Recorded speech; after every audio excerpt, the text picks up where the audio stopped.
Cristo para nosotros es como una especie de energía buena onda, como una especie de presencia cool que está ahí al que puedo recurrir si tengo problemas, y lo sé porque así me lo enseñaron toda la vida, que Jesús es tu cuate y que Jesús te ayuda y que Jesús te ama, pero no lo conozco. Y entonces para mí Jesús, les digo, no es una persona, es como pues, esta energía buena onda. Cuando empezamos a estudiar más seriamente a Cristo, cuando nos damos el chance de tratarlo, de conocerlo, de leer sobre su vida, de estudiar sobre su vida, nos damos cuenta que es una persona sumamente apasionante. Pero lo primero que hay que decir de Cristo, la verdad, es que era muy raro, muy, muy raro. O sea, si creen que con Cristo se van a encontrar un hippie súper buena onda, el flower boy de amor y paz, hermanos, están bien equivocados. Tenía un carácter sumamente fuerte, sumamente especial. Es una persona de muchos contrastes, o sea, en su personalidad tiene muchísimos contrastes que no lo hacen contradictorio, sino que le dan una personalidad riquísima. Pero sí es importante como tal dedicarnos un ratito a conocerlo más, a estudiar un poquito más de él, y pues bueno, eso es lo que estamos haciendo aquí, ¿no? Esperen que mi compu está haciendo lo que ella quiere y no lo que yo quiero. Literal está haciendo lo que yo quiero. Ok, entonces antes de empezar, también les digo, esto viene de mi experiencia, que me he dado cuenta que sí estamos bien convencidos que Jesús es el Cristo, ¿no? Jesucristo, y que Jesús es el Mesías. Ajá, pero ¿eso qué significa? O sea, la mayor parte de nosotros católicos no nos pasa ni por aquí qué significa que Jesús es el Cristo, pero estamos bien convencidos de que es el Cristo, ¿no? ¿Qué significa eso como tal, no? Digamos que en el ambiente académico se le suele llamar al muchacho Jesús de Nazaret. Esto para diferenciarlo de otros Jesuses, porque Jesús pues, es un nombre pues, bastante popular en el ambiente judío, ¿no? Ojo, Jesús es judío, ¿ok? Si intentamos interpretarlo como cristiano, lo vamos a hacer mal. A Jesús hay que abordarlo desde la perspectiva judía, porque Jesús es judío, ¿ok? Entonces, había muchos Jesuses en el ambiente judío, y se le pone el de Nazaret para diferenciarlo, les digo, de otros Jesuses, ¿no? El Nazaret pues indica como tal el lugar de origen, pero nos estamos refiriendo a la persona Jesús. Ahora, el término Jesucristo viene de la fusión de varios términos, ¿ok? Obviamente es una, bueno, no obviamente, pero es una fusión de varios términos. ¿De qué? De esto, de Jesús el Cristo, que tiene tres términos ahí. Jesús, que es el muchacho; él, que para nosotros suena como artículo, no, Jesús el Cristo, no es artículo, es uno de los nombres de Dios en el Antiguo Testamento, ¿ok? Entonces fíjense que está diciendo Jesús el muchacho, o sea, hombre; él, Dios; y Cristo, que es el término griego, que dicho en hebreo es Mesías, y dicho en castellano es ungido. ¿Pero qué representa eso de que Jesús sea el Cristo, o el Mesías, o el ungido? La unción representa como una elección especial de Dios sobre este personaje. Entonces, cuando decimos que Jesús es el Mesías o el Cristo, lo que estamos diciendo es que es el elegido de Dios, por así decirlo, ¿no? La unción era como una marca, un sello de la elección de Dios. Entonces, Jesús es el elegido de Dios, y como elegido de Dios tiene una misión muy particular. Entonces, en el término Jesucristo ocurre este fenómeno que se conoce como aposición de términos. Tres términos se funden en uno solo y nos da Jesucristo como una declaración de fe en la cual estamos confesando que Jesús es verdadero hombre, verdadero Dios y es el Mesías. Toda la fe cristiana ya dentro, y es precioso. Y tendemos a confundir un poquito de pues, Jesús, Jesucristo, como si fuera el nombre de la persona, cuando en realidad Jesucristo, les digo, es una declaración de fe que contiene en tan poquitas letras toda la fe cristiana, ¿ok? Entonces, hasta aquí todo claro, espero que sí. Entonces, esta es la gran pregunta de la cristología, ¿no? Y ustedes, o y vosotros, depende de la traducción de la Biblia, que tan formal sea, y vosotros, ¿quién decís que soy yo? O sea, ¿ustedes quién dicen que soy yo? Les digo, esta es la gran pregunta de la cristología, ¿no? ¿Ubican este pasaje en el Evangelio? Yo quiero pensar que sí, ¿no? Jesús empieza su ministerio, empieza a hacer muchos milagros, cura, perdona pecados, etc. Se hace famoso. Y después de un primer momento en este ministerio, se retira al monte, están en Cesarea de Felipe, se retira al monte con sus apóstoles, entonces está aquí en su coloquio con sus apóstoles, y les pregunta, oigan muchachos, ¿quién dice la gente que soy yo? Empiezan a contestar, que unos dicen que un profeta, otros dicen que Elías, el profeta judío que había de regresar, etcétera, etcétera. Jesús no les dice no, no, no, no, respuesta incorrecta, respuesta incorrecta, respuesta incorrecta. En cambio les cambia la pregunta, que este es un gesto que viene muy marcado en la personalidad de Jesús, la manera en la que reta a sus interlocutores, ¿ok? Entonces le dice, ok, ¿quién dice la gente que soy yo? ¿Cuáles son las ofertas o las diferentes posturas? Pero se las cambia, de manera que lo convierte en una decisión personal. Tú, ¿quién dices que soy yo? ¿Ok? Esta pregunta es rarísima. O sea, el cristianismo es rarísimo. El cristianismo es la religión de los valientes, ¿ok? Estamos muy acostumbrados a ello y por eso no nos damos cuenta. Pero el cristianismo es la religión que cree lo que nadie más se atreve a creer, que un hombre es Dios. Eso no es normal. Les digo, para nosotros es como, Jesús es verdadero Dios y verdadero hombre, el Hijo de Dios, ¿no? Eso no es nada normal en el ámbito religioso. ¿Por qué? Porque la divinidad y la humanidad son de hecho incompatibles.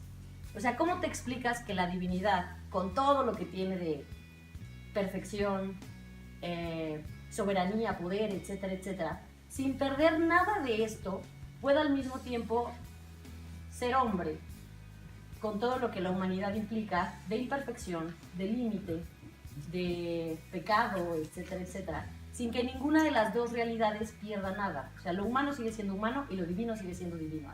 Cortocircuito, ¿sí? Son incompatibles. Punto. Entonces nadie se atreve a afirmar esto. Los cristianos sí, ¿no? Órale, la religión de los valientes. Y entonces, esta es la gran pregunta de la cristología y les digo, es rarísima. En ninguna otra religión existe como tal el interés por la naturaleza ontológica, o sea, por el ser del fundador. Si comparamos, por ejemplo, otras propuestas, esperen un segundo, déjenme pongo orden en mis ideas. En sí, ¿quiénes decimos los cristianos que es Jesús? Lo profesamos en el credo todos los domingos, ¿no? Creemos que es Hijo único de Dios, nacido del Padre, Dios de Dios, luz de luz, Dios verdadero de Dios verdadero. ¿Qué es lo que estamos diciendo ahí? Jesús es Dios, Jesús es Dios, Jesús es Dios. O sea, esta cosa tan arriesgada que les decía, el afirmar que un ser humano es Dios mismo, pues es rarísimo. Y eso es lo que nosotros decimos. ¿Quiénes decimos los cristianos que es Jesús? Dios mismo, Dios hecho hombre. Les decía, esto es rarísimo. Si comparamos ahora otras propuestas, ¿no? Les puse 3, ¿no? En ninguna otra religión existe algo por el estilo. Ninguna otra religión se preocupa, les digo, por la naturaleza o por el origen o por el ser del fundador. Si tomamos, por ejemplo, el budismo, los budistas no se preguntan, ¿quién era Buda? O sea, ni Buda plantea esta pregunta a sus seguidores. No les pregunta, ¿quién soy yo? Buda dice, encontré un camino y maybe te sirve seguir ese camino, ¿no? Eres bienvenido así. Con Mahoma, que pues fundador del Islam, Mahoma tiene una pretensión grande también. Él pretende ser el profeta de Dios, ¿no? El único profeta de Dios. Y sin embargo, Mahoma tampoco se centra en sí mismo. Mahoma nunca dice que su mensaje se trate sobre sí. Mahoma dice, pues, recibí una revelación que quiero que conozcas, pero el centro no soy yo. O sea, Mahoma se quita del medio y dice, este es el mensaje, ahí está Dios. ¿Qué es lo que hace nuestro muchacho? Yo soy el camino, yo soy la puerta, yo soy la verdad, yo soy la vida. Esto no es nada normal, nada, ¿ok? ¿Por qué los cristianos creemos que Jesús es Dios? O sea, ¿a quién se le ocurrió? ¿Quién fue el inteligente que dijo que ese muchacho era Dios? A Jesús. Créanme que si Jesús no se hubiera presentado a sí mismo como Dios, a nadie se le hubiera ocurrido esto, a nadie, ¿ok? Por lo mismo que es incompatible, divinidad y humanidad, ¿ok? Entonces tenemos a nuestro muchacho, que nuestro muchacho constantemente se presenta como Dios mismo. Jesús afirma hablar y actuar en el nombre mismo de Yahvé, en la presencia misma de Yahvé. Él se siente Yahvé actuando en medio de su pueblo, literal, ¿no? Fíjense qué tipo de cosas hace. Perdona pecados. O sea, eso está medio raro, ¿no? Uno de los más grandes apologistas cristianos es Carl Staples Lewis. No sé si alguien lo vio, algún geek emocionado. Así como, sí, el escritor de Narnia. Ok, muy bien. El escritor de Narnia, perfecto, ¿no? Pero además de escribir, digamos, esta obra maestra, que es literatura medio fantástica, muy basada en el cristianismo, tiene defensa sobre la fe cristiana muy buena, Lewis. Y Lewis afirma en un libro que se llama Mero Cristianismo, que se los recomiendo muchísimo, es muy sencillo de leer además. Dice algo como, ¿qué le pasa a este hombre? A ver, fijémonos en este hombre, ¿no? O sea, para todos, normalmente, o sea, te estoy viendo, Jesús, eres un hombre cualquiera, ¿no? ¿Quién tiene la facultad de perdonar pecados? O sea, si alguien me pisa, el ofendido soy yo. Y a mí me corresponde perdonar a la persona que me ha ofendido. Ahora, los pecados son ofensas ¿a quién? A Dios. ¿A quién le corresponde como tal perdonar los pecados? A Dios. Ningún hombre tiene la autoridad de perdonar pecados. Y sin embargo vemos como Jesús dice, hijo, tus pecados te son perdonados. Y va perdonando pecados de aquí para allá, de aquí para allá, de aquí para allá. O sea, eso era súper raro. Incluso va levantando como pues aires negativos o aires contrarios entre los grupos más religiosos, más ortodoxos de sus compatriotas judíos, ¿no? Que le dicen, o sea, este hombre, ¿quién se cree que hasta perdona pecados? ¿Quién puede perdonar pecados sino Dios, ¿no? Y Jesús reafirma su autoridad, ubican con el paralítico que le perdona pecados y les dice, para que vean que tengo autoridad de perdonar pecados, a ti te digo, levántate, toma tu camilla y anda, ¿no? Entonces Jesús, fíjense cómo todo el tiempo está actuando, sintiéndose bien. Perdona pecados, dice cosas tan impresionantes como, tienen aquí en mí algo mayor que el templo. A nosotros ese tipo de frases se nos va así como, o sea, no lo entendemos, porque no entendemos como tal todo el contexto judío. Pero para el judío del siglo I, o sea, el contemporáneo de Jesús, que te dijera que alguien es mayor que el templo era como, ¡ah! Por Dios, ¿qué está diciendo? ¿Por qué? ¿Qué era el templo? El templo era como tal el lugar privilegiado de la presencia de Dios en medio del mundo. El templo de Israel, súper archirrequete contra ultrasanto. Como el templo no había otra cosa, ¿ok? Entonces, el templo, lugar de la presencia de Dios en medio del mundo. Y Jesús afirma ser mayor que el templo. Solo aquel que reside en el templo puede afirmar eso de sí mismo, ¿sí se dan cuenta o no?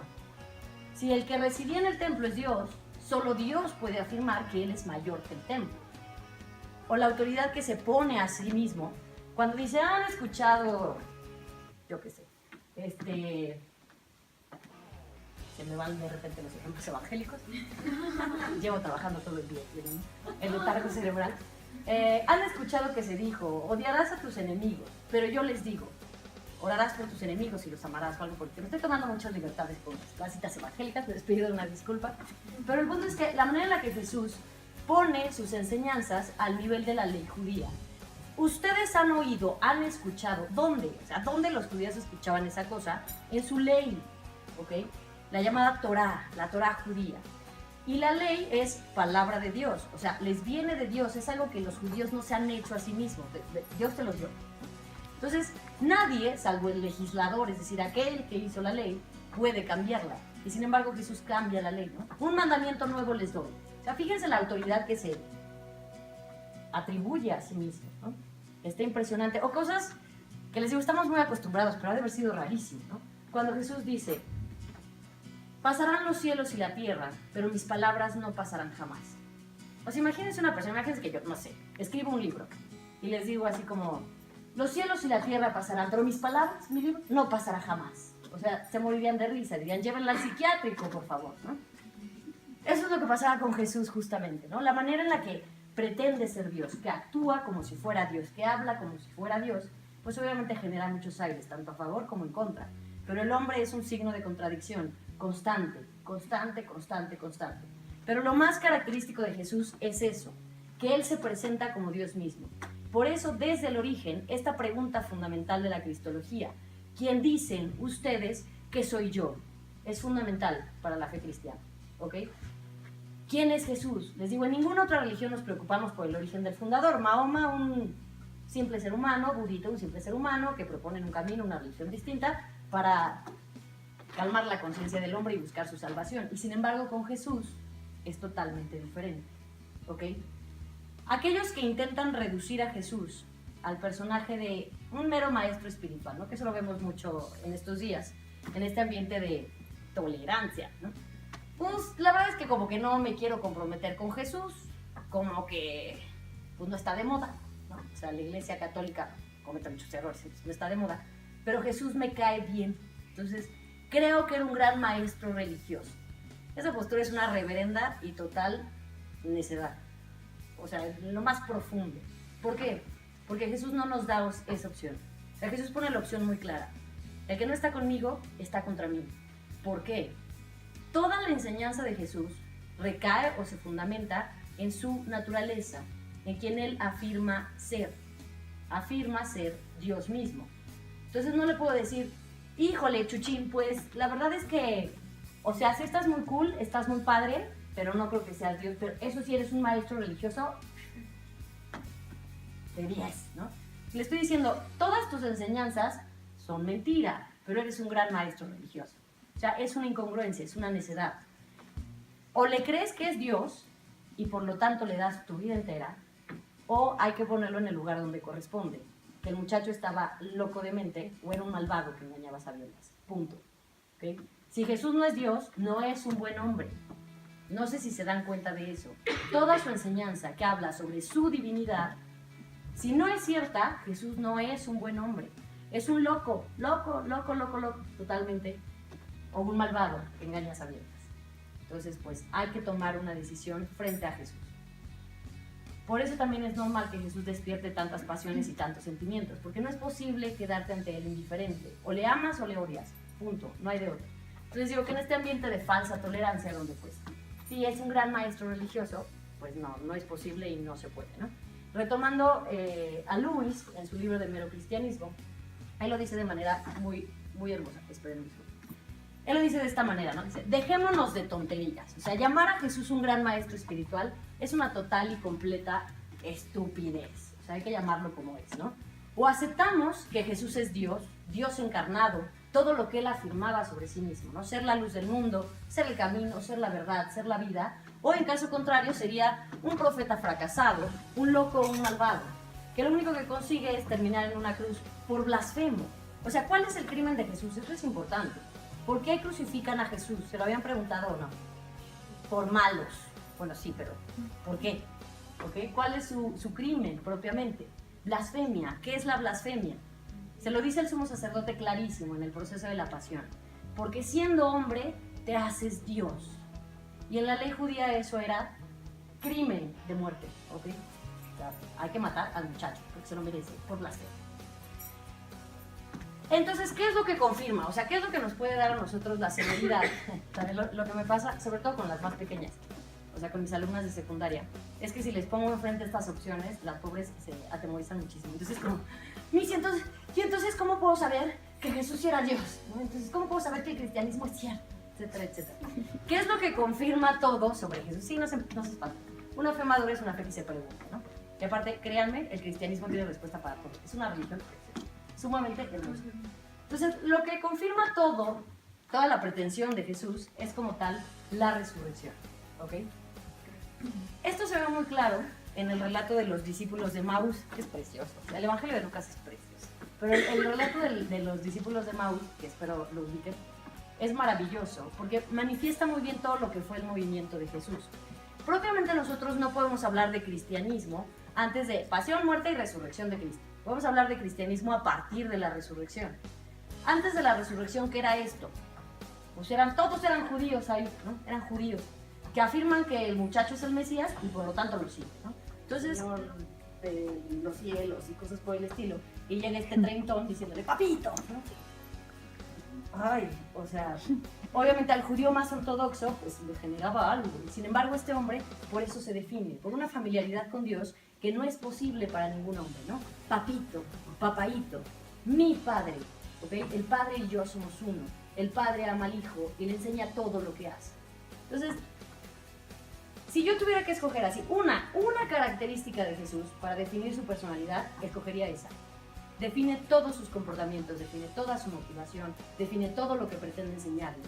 Jesús pretende llevarnos a Dios, porque es Dios.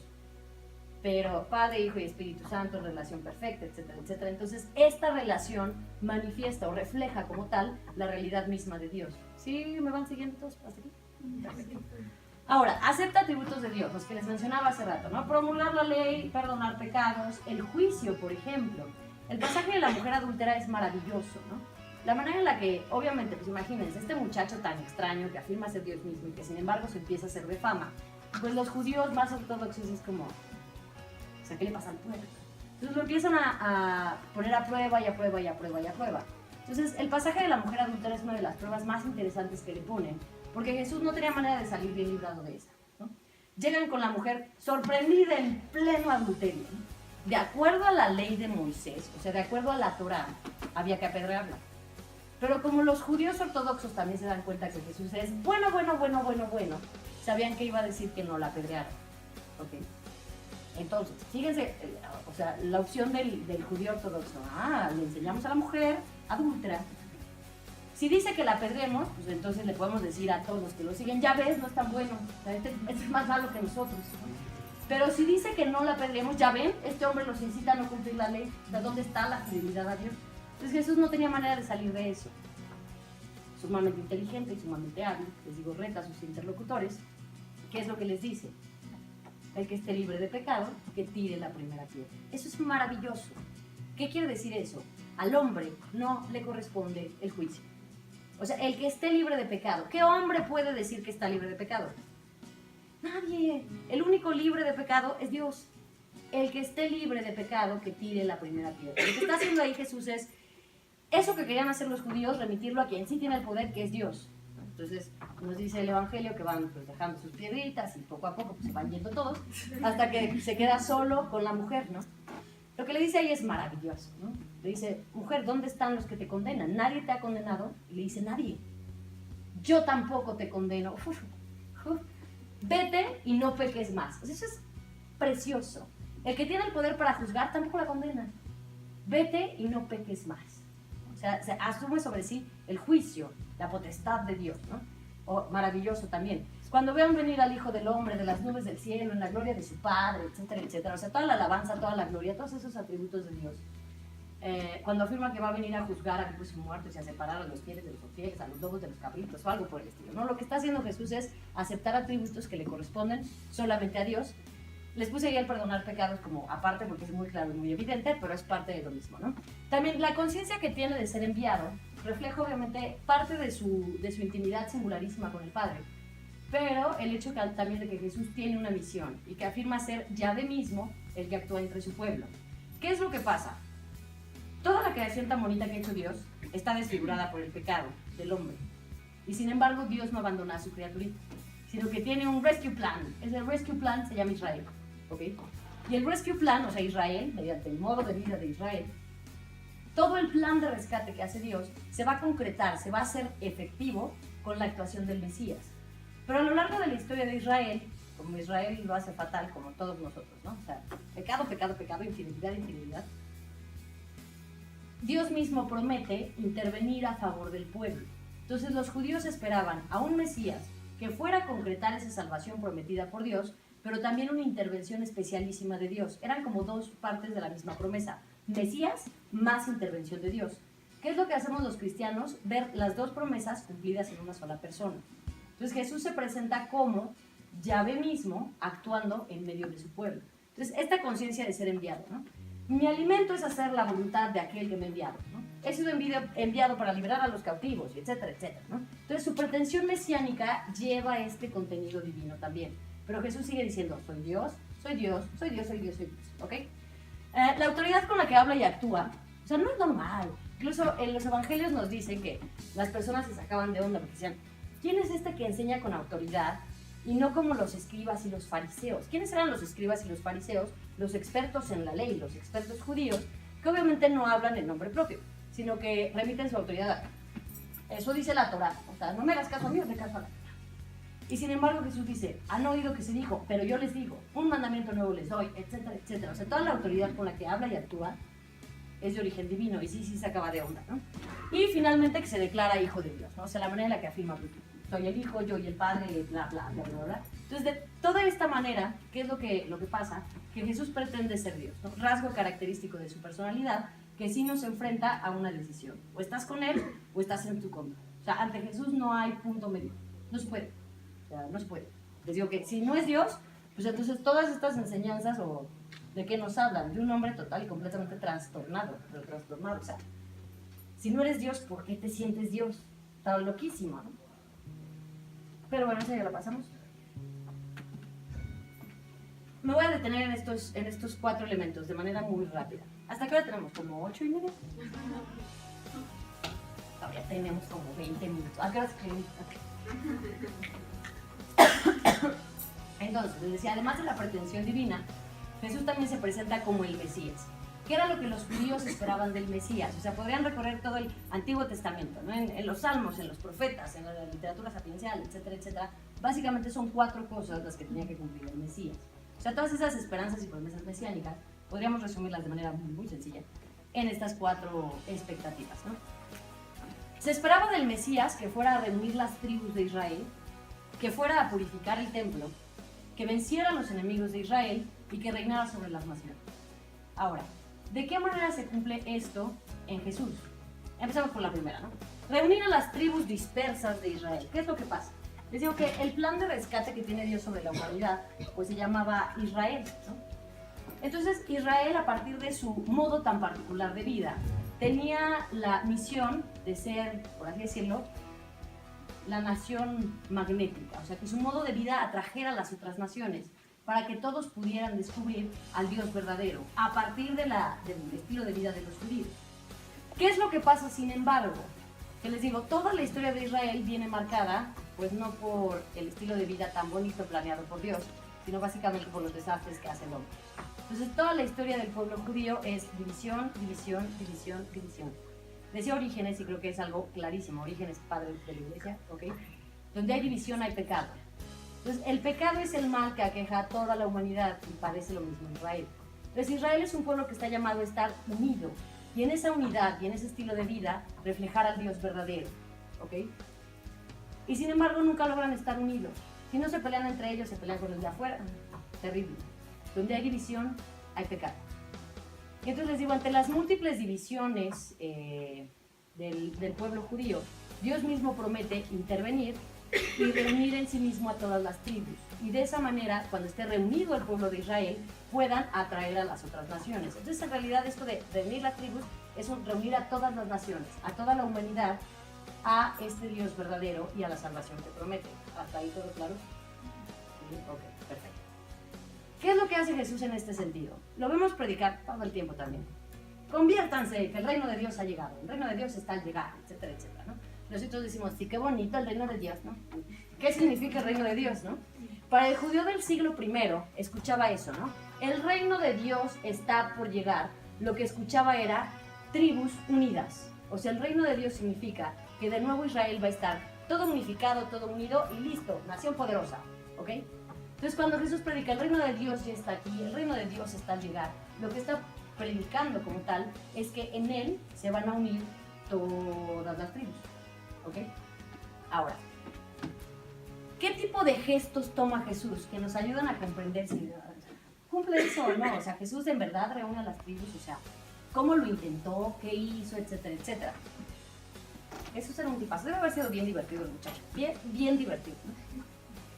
¿Quieren ver a Jesús así como socializando? Léanse el Evangelio de Lucas, ¿no? Comida tras comida, tras comida, tras comida. Se ve que era bien divertido el muchacho, ¿no? Y come con todos, con pecadores, con justos, con fariseos, se va, como dice el Papa Francisco, a las periferias a buscar a los leprosos. O sea, esta apertura fundamental que tiene Jesús, que los incluye a todos, que refleja la reunión de las tribus, ¿ok? Para Jesús no hay división, para Jesús no hay outcasters, marginados. Para Jesús no hay marginados. Jesús, esta, digamos, open fellowship en su mesa, refleja eso, ¿ok? Vamos a reunir a las tribus. Aquí todos son bienvenidos, todos están invitados, ¿ok? Fíjense cómo a través de estos gestos se va reafirmando esto de reunir a las tribus de Israel, ¿no? Ahora, sobre purificar el templo, esto está bien bonito. Seguro si ubican, o sea, si les digo purificar el templo, ¿qué es lo primero que piensan? Ah, Jesús, látigos, vendedores, órale, vámonos, ¿no? Todos para afuera. Muy bien, lo estamos haciendo bien, ¿no? Pero ¿cuál es la promesa de Dios propiamente aquí? Les decía que el templo era lo más archirequete consagrado del pueblo judío, ¿no? Era el lugar privilegiado de la presencia de Dios. Y supuestamente sobre el templo residía una cosa medio extraña, bueno, no es medio extraña, que se llama la Shekinah, ¿ok? La Shekinah era vista como una especie de nube que era la gloria de Dios. O sea, gloria de Dios, Shekinah, quiere decir que Dios reside ahí, presencia de Dios, templo, Shekinah, ¿ok? El profeta Ezequiel afirma que la Shekinah de Dios se fue, se retiró del templo. ¿Por qué? Por la corrupción del mismo templo. ¿Ok? Les digo de nuevo, pecado, los judíos no cumplen con su misión, el templo no cumple con su misión, corrupción, corrupción, corrupción, corrupción, ¿no? Entonces Ezequiel dice, la Shekinah se fue del templo. Y sin embargo, Dios ha prometido restaurar el templo y que la Shekinah va a regresar al templo. Y cuando Dios restaure el templo, o sea, fíjense cómo es la profecía mesiánica. Cuando Dios restaure el templo y vuelva a residir la Shekinah en él, del templo, del costado del templo, va a brotar agua que va a renovar al mundo entero. ¿ok? Ah, qué bonito es esto.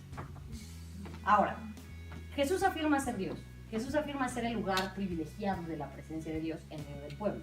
Les dice, tienen algo más grande que el templo aquí. Jesús afirma ser el nuevo templo. Cuando llega y de hecho expulsa a los vendedores del templo, le dicen, ¿con qué autoridad haces eso? ¿No? Y él como contesta, destruyan este templo y en 3 días lo reconstruiré. Y Juanito el evangelista, como para ayudar a sus lectores, pone así como, footnote, bueno, ni siquiera es footnote, pero dice, pero se refería al templo de su cuerpo, ¿ok? Hay un nuevo templo, hay aquí una restauración del templo. Cuando Jesús está en la cruz, ya muerto, y viene el soldado romano y le da la lanzada en el costado, ¿qué brota del costado de Jesús? Agua y sangre, agua que brotará y renovará a todas las naciones. O sea, la verdad es que la manera en la que Dios cumple sus promesas es, ¿no?, linda, inesperada, pero linda, ¿no? Entonces, purificar el templo, por supuesto. O sea, ¿ustedes creen que Jesús no sabía lo que estaba haciendo? O sea, nos dice el Evangelio que Jesús llega al templo y que observa un rato y después, es que imagínense este hombre con esta personalidad fuerte. No quiere decir que fuera un ogro, ¿no? O sea, simplemente tiene un carácter fuerte. O sea, les digo, ser santo, ser bueno no es lo mismo que ser blandengue. Entonces, Jesús no es nada blandengue, no es un flower boy, ¿ok? Entonces imagínense con esta personalidad y este arrastre, te empieza a ver toda la corrupción del templo, tranquilamente, se hace su látigo de cuerditas y órale, ¿no? Debe haber sido una escena impresionante. Es un gesto profético, es un gesto mesiánico. No es que a Jesús se dejara mover por su ira, ni que le ganara la pasión, ni nada por el estilo. Jesús sabe perfectamente que está cumpliendo con las esperanzas mesiánicas, que Yahvé va a intervenir, va a restaurar el pueblo, o sea, es Dios interviniendo, restaurando el templo. Un templo de que del costado brota agua que renovará a las naciones, ¿no? Entonces, de nuevo, check, ¿ok? Ahora, vencer a los enemigos de Israel, esto es precioso, pero precioso de verdad. Todo es precioso para mí, es que es muy bonita la fe cristiana, es lindo. Vencer a los enemigos de Israel, ¿qué es lo que pasa? Que, pues en la antigüedad, digo, ahorita es como iglesia y Estado, religión, política, separados, claro, es signo de nuestro tiempo, pero en la antigüedad no era así.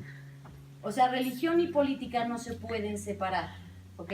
De hecho, el poder político venía como garantizado por una bendición de los dioses o cosas por el estilo. Entonces van sumamente unidos.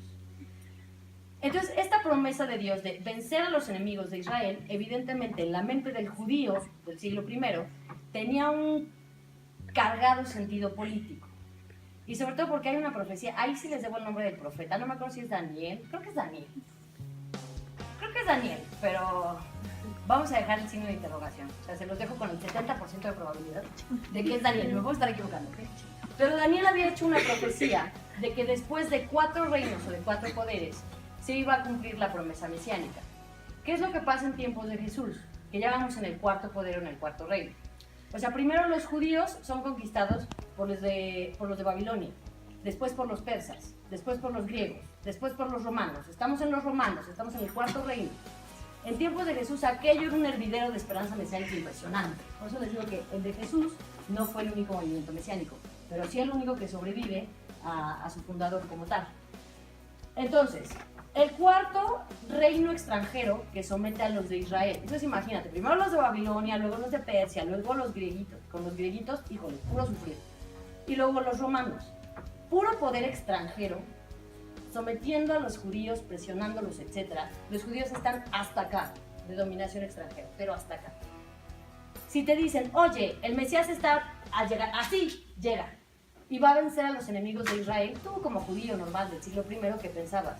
Va a derrotar a los romanos, obvio, ¿no? Obvio va a derrotar a los romanos, porque aparte el Mesías es descendiente de David, y David es el gran rey de Israel, que unificó a las tribus, y que venció a los enemigos políticos, y etcétera, etcétera.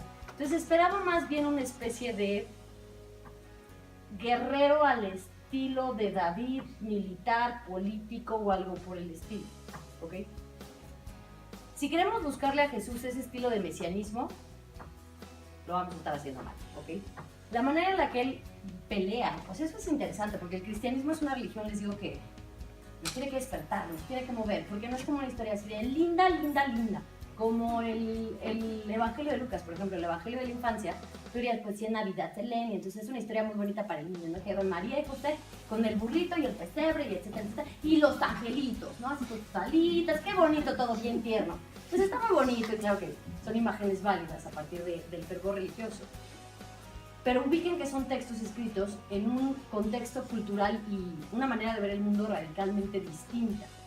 Esa historia, aunque nos suene súper tierna, del nacimiento de Jesús en el Evangelio de Lucas, es una historia de dos guerreros. ¿Quiénes? Un bebé nacido en la peor de las miserias y el César romano. Es maravilloso. El Evangelio de Lucas empieza siendo, no me acuerdo el nombre, no me acuerdo si no importa. Dice, siendo muchacho uno, el gobernador de Siria, y César Augusto, el emperador del Imperio Romano. En una aldea por allá, perdida en Nazaret, había una virgen. Y se le aparece el ángel. Y luego va la virgen de una región, ¿de dónde? O sea, ¿la virgen de quién? O sea, ubiquen que los judíos eran como el pueblo más olvidado de todo el Imperio Romano.